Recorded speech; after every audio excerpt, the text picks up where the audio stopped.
de la Normandie, Flamanville, petite bourgade connue pour ses 3 réacteurs nucléaires. Mais en cette fin d'automne, aucun ne fonctionne. Le plus récent est en chantier depuis 16 ans. Les 2 plus anciens sont à l'arrêt depuis presque 1 an, pour maintenance. Bienvenue à Flamanville. Le chantier a viré au cauchemar, accumulant les années de retard et les problèmes notamment de soudure. Ce sont les soudures qui seraient défaillantes. Pour sortir de cette situation inextricable, EDF a dû appeler à la rescousse son principal concurrent, Westinghouse. Le constructeur de centrales américain dispose d'experts ultra spécialisés. Mais cette Dream Team reste pour l'instant invisible. EDF refuse toute image de ces virtuoses de la soudure. Le recours à ces Américains est une humiliation pour un pays qui s'est longtemps présenté comme le champion mondial du nucléaire. L'histoire avait pourtant brillamment commencé. Le plus gros fiasco industriel de ces dernières années. En 2007 est lancée la construction d'un réacteur capable de résister à une fusion du cœur pour éviter ce qui s'est passé à Tchernobyl.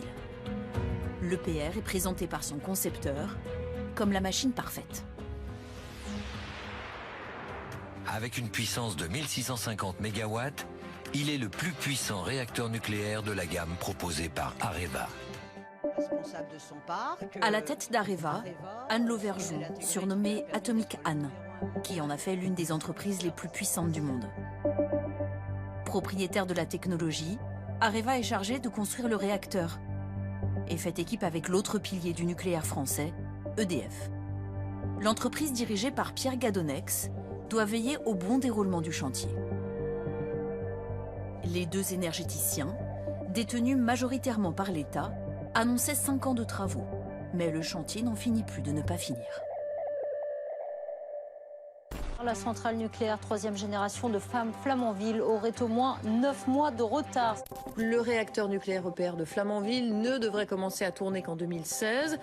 On apprend que la livraison de l'EPR de Flamanville dans la Manche est à nouveau reportée à 2017. Initialement prévue en 2020, cette mise en service est repoussée aujourd'hui à 2024. Les explications à peine croyables. Les ingénieurs auraient trompé les dirigeants des 2 géants de l'énergie. Le nouveau projet EPR n'était pas techniquement maîtrisé. Des difficultés qui ne seraient pas remontées jusqu'au sommet de l'État. Un bon travail. Alors qu'il visite le chantier lancé avec Pierre Gadonex et Anne Lauvergeon, Nicolas Sarkozy semble ignorer les problèmes à répétition. Flamanville, c'est un chantier que le monde entier regarde. C'est le chantier modèle de la renaissance du nucléaire dans le monde. Et c'est parce que le chantier de Flamanville avance dans de bonnes conditions et donne toutes les assurances d'aboutir dans les délais que j'ai pu prendre la décision de lancer le chantier d'un 2e EPR en France. Mais rien ne se déroulera comme prévu. Et la question est désormais, qui a menti à qui? EDF, Areva ou les 2?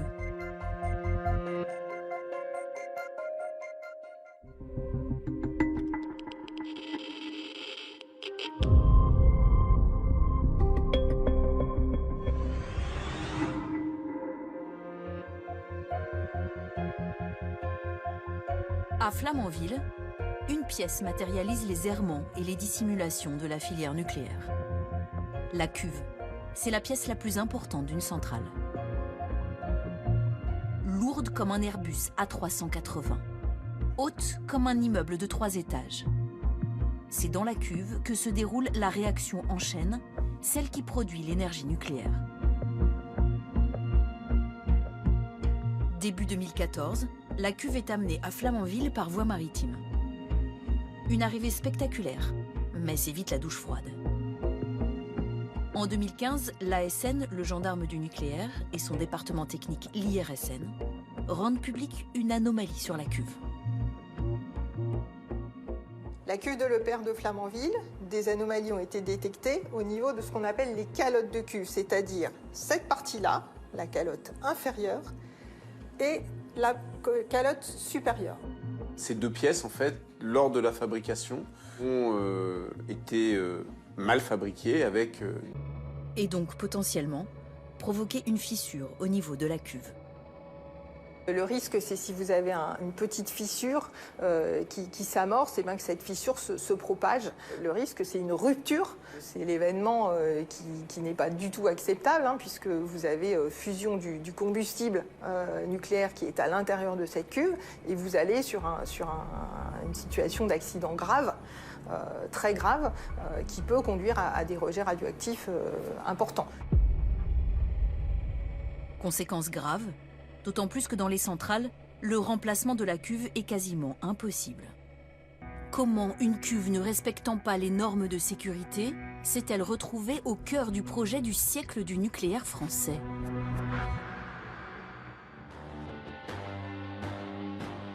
Pour le comprendre, direction le sud de la Bourgogne, au Creusot.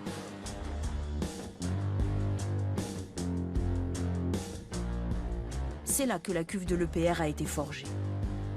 Un site industriel stratégique pour la France, berceau de notre sidérurgie depuis la révolution industrielle.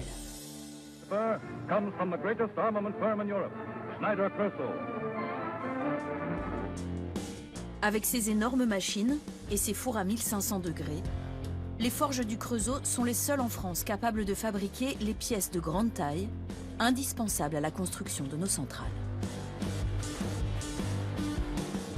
Au début des années 2000, les usines sont en difficulté. Les commandes sont rares. On a des pressions de l'ASN, l'autorité de sûreté nucléaire, sur le thème si vous voulez faire quelque chose, il faut racheter le Creusot parce que ça bouge pas, quoi. Et à l'époque, on est dans l'idée le plus possible de faire du Made in France. On a décidé de racheter le Creusot. Vous vous souvenez combien pour racheter l'usine du Creusot? Non. 170 millions. Voilà la somme déboursée par Areva pour racheter les usines du Creusot. Amis de la forge du Creusot ne sont pas terminées. Dès août 2006, l'ASN demande à Areva, nouveau propriétaire de la forge, de faire des prélèvements pour s'assurer de l'absence de défaut de la cuve. Il faudra attendre octobre 2014 pour qu'Areva communique ses résultats. La cuve est alors déjà en place et les analyses confirment la catastrophe. La cuve est potentiellement fragile et n'aurait pas dû être assemblée.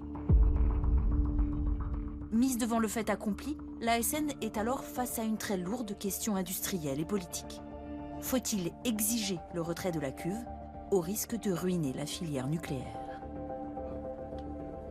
Sur la base de tests réalisés par EDF et Areva, l'ASN finit par autoriser le maintien de la cuve dans la centrale contre l'engagement par EDF d'une surveillance renforcée et un changement du couvercle avant 2024. Mais le pire est à venir. Suite à l'histoire de la cuve, le